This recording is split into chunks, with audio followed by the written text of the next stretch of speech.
técnica de cateterismo Recording in intermitente, progress. pero en primer momento lo que hizo él fue que fuera estéril. Es decir, hacía una técnica completamente estéril en el quirófano, con campo y demás, para hacer el cateterismo intermitente. Y la verdad que esto no era una cosa posible para todos los pacientes, ni para el mismo paciente poder entrar a hacer este tipo de técnica, ni era costo-beneficio para nadie. Entonces, básicamente esta técnica de cateterismo intermitente estéril fue en desuso, pero el concepto quedó de cómo hacer este tratamiento a través del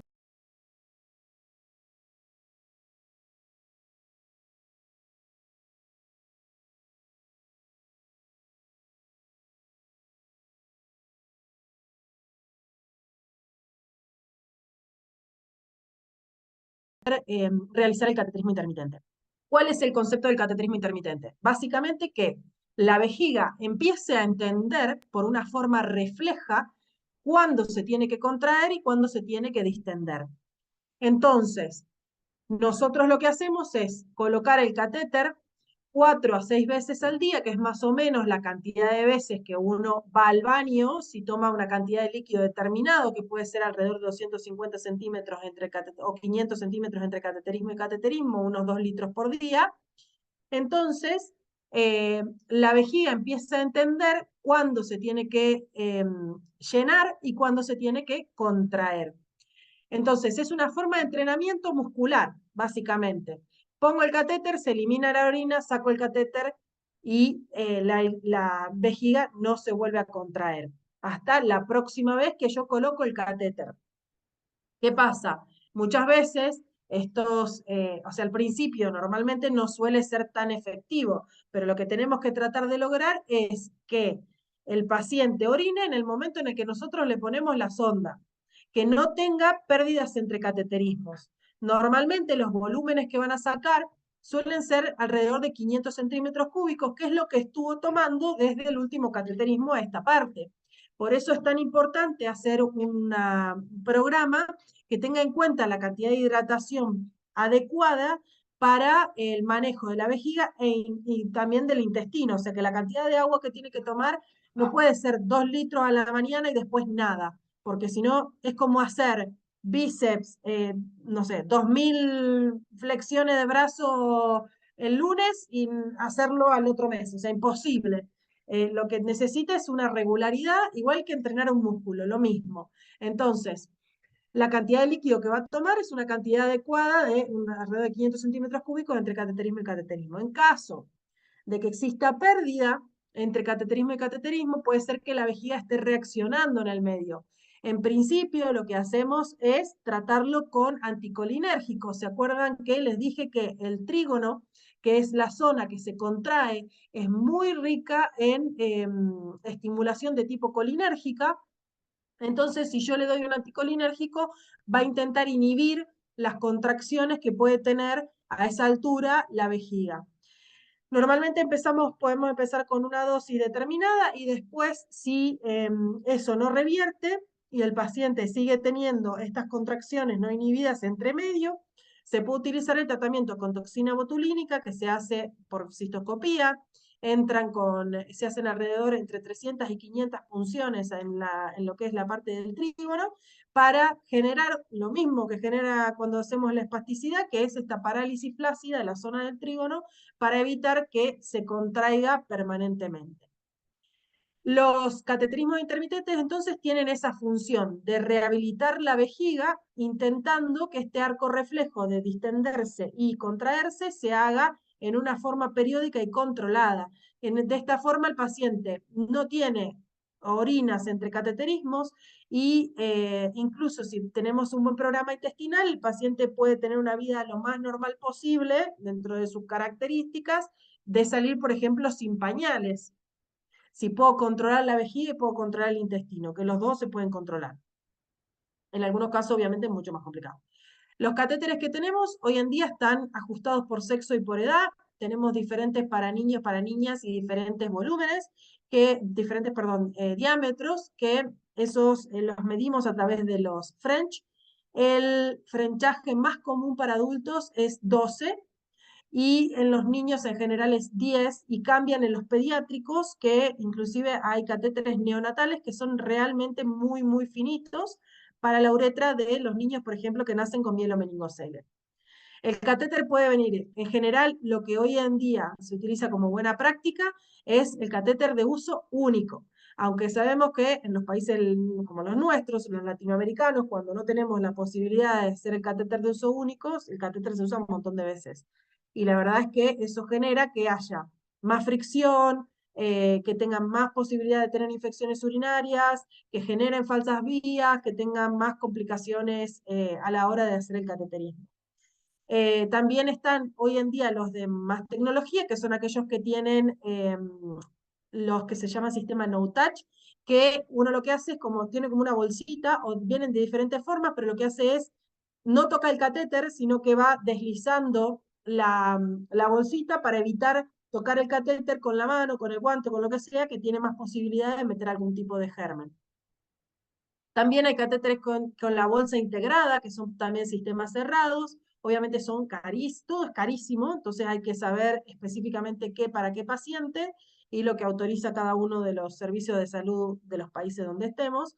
Y también tiene que ver con el estado del paciente, la lesión, la destreza manual que tiene, si ve o no ve, el tipo de género, la edad, el entrenamiento, si tiene espasticidad en miembros inferiores y se le cierran las piernas, a ver si lo puede hacer solo. O sea, todo eso va a depender qué tipo de catéter le puedo poner al paciente. Como generalidad, lo ideal sería utilizar un catéter prelubricado con un CH, un French de 12, es la indicación que normalmente podemos hacer. Entonces, este es, sí, el método de elección para el manejo de la vejiga neurogénica. Va a depender el tipo, digamos, el resultado de acuerdo al tipo de técnica que utilicemos, el tipo de catéter. ¿Por qué? Porque si yo utilizo un catéter que no tiene una lubricación adecuada, puedo generar una lesión sobre la uretra.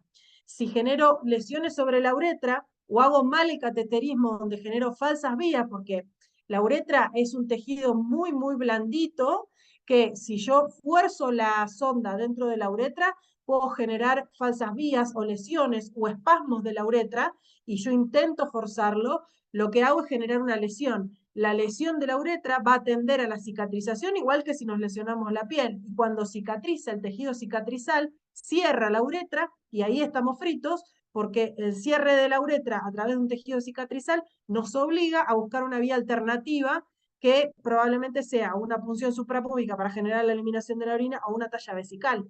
Entonces, la buena técnica es muy importante para evitar este tipo de complicaciones asociadas a los catéteres.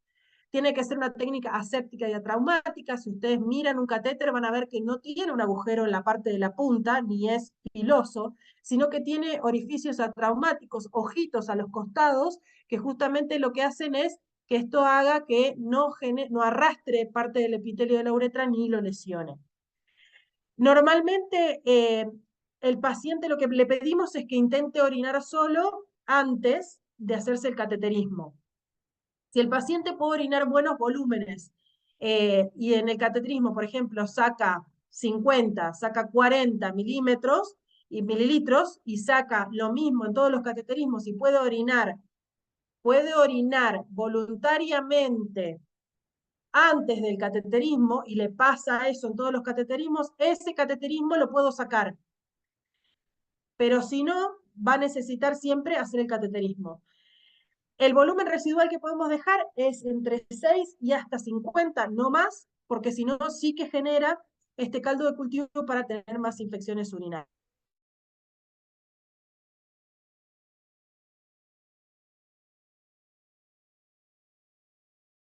O sea, que es por meter el catéter muy fuerte o por generar estas falsas vías o porque no paré cuando tenía un espasmo en la uretra. ¿Qué pasa? En los hombres es más frecuente porque la uretra tiene muchas vueltas y la uretra prostática es difícil de pasar. Y a veces cuando los pacientes, además de tener la lesión medular, tienen hiperplasias prostáticas benignas, más difícil se hace el cateterismo, más posibilidades de generar una lesión. Para eso también existen catéteres con puntas especiales que se llaman catéter de punta Timan, que es como si fuera una bolita, que lo que significa, o con una rigidez en la punta, que lo que hace es guiar esa parte para generarle la vueltita a la uretra prostática y evitar generar lesiones por introducir el catéter. Puede generar más o menos las mismas complicaciones, generar infecciones urinarias, que van a disminuir con una mejor técnica, puede generar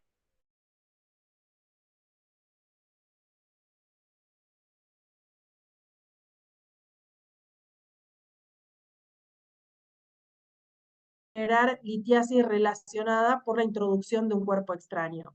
En aquellos pacientes que tengan sensibilidad normal, puede generar dolor y molestias, y esto lo podemos mejorar a través de la colocación de la lubricación, o por ejemplo, ponerle lidocaína en gel, que ayuda a mejorar la movilidad del catéter, pero además es un anestésico de tipo local y puede evitar que el paciente tenga dolor. Y si la técnica no es buena, podemos tener también infecciones urinarias a repetición, aunque la incidencia es menor que la sonda vesical permanente. Como buenas prácticas, entonces, tiene que ser aséptico, por lo tanto, se tienen que lavar las manos antes de hacerlo, utilizar el catéter de tipo estéril, el de única utilización, limpiar bien la región genital, y tiene que ser atraumático porque por eso tenemos que usar un catéter con un buen tamaño. ¿Cuándo me puedo dar cuenta que puedo cambiar el tamaño? Como regla general en el adulto voy a elegir el 12, salvo que tenga una indicación específica. Pero si no me pasa, puedo probar con un 10. Y si cuando realizo el sondaje, por ejemplo, tiene orina perisondaje, le puedo poner un 14. Eso es un poco lo que me da la pauta para definir cuál es el frenchaje específico para ese tipo de pacientes. Importante con lo que les decía del residuo postmiccional y evitar la sobredistensión de la vejiga.